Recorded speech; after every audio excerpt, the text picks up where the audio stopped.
Okay, so for Linux partitioning, it gets a little bit more tricky because there's multiple ways to do the same thing.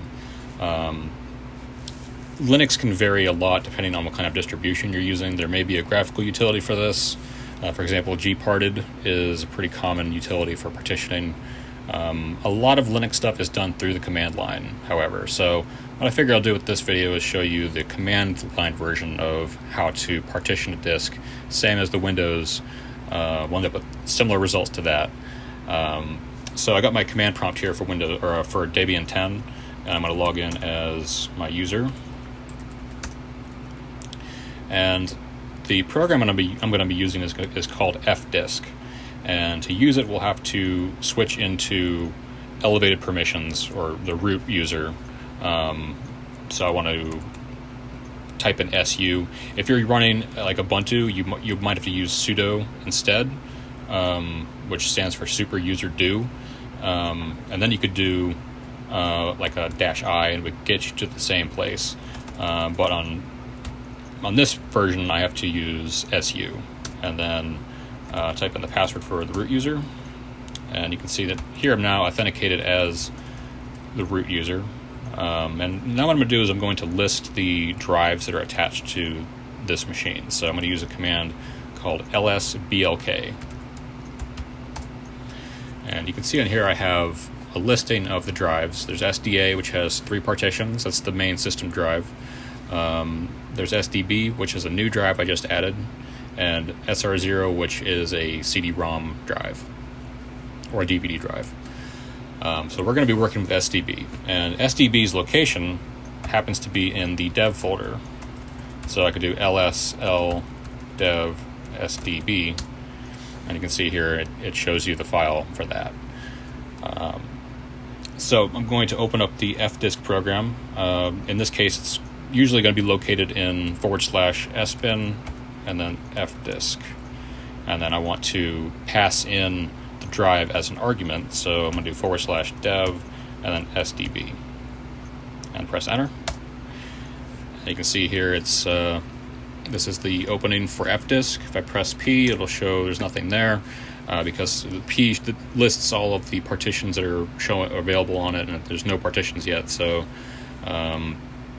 what we're going to do is first install a MS-DOS partition table by pressing O and then pressing enter, and it'll say create a new DOS disk label, and then we want to press N and then enter.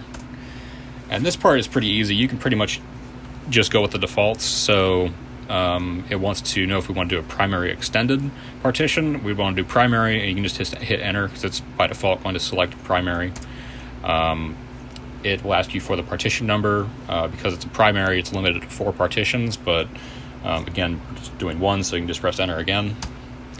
And here it's going to calculate the sector sizes of the drive. And if you wanted to change the location of a partition or the length of a partition, this is how you would do it. You would first need to calculate in the size of the sector, and then figure out where in memory you want to place the beginning and the end of the partition. But by default, it's going to use up the entire drive. So you can see it's already calculated for us 2048 to 16 million sectors. So I can just press enter. Last sector, this is where you would change the size of the partition. In this case, we want to use the entire thing. So by default, it's going to use all of it. So I'm going to press enter. And you can see it's created a new partition, type Linux. We can press the P command now, and we can view. Before we didn't have any partitions, but now we can see under device we have dev SDB1, which shows you the start sector, the end sector, the number of sectors, the size of the partition, and all that. And at that point, we could stop. We've made the partition. We can press W to write all the changes to the drive. And now when we do lsblk, you can see that our SDB drive now has a partition called SDB1, and at this point it's not quite ready to be used. We still have to install a file system on it, which is something that Windows usually does for us. In this case, it's pretty easy. You want to do sbin mkfs, and we have several options here. For this particular drive, I'm just going to make it an ext3,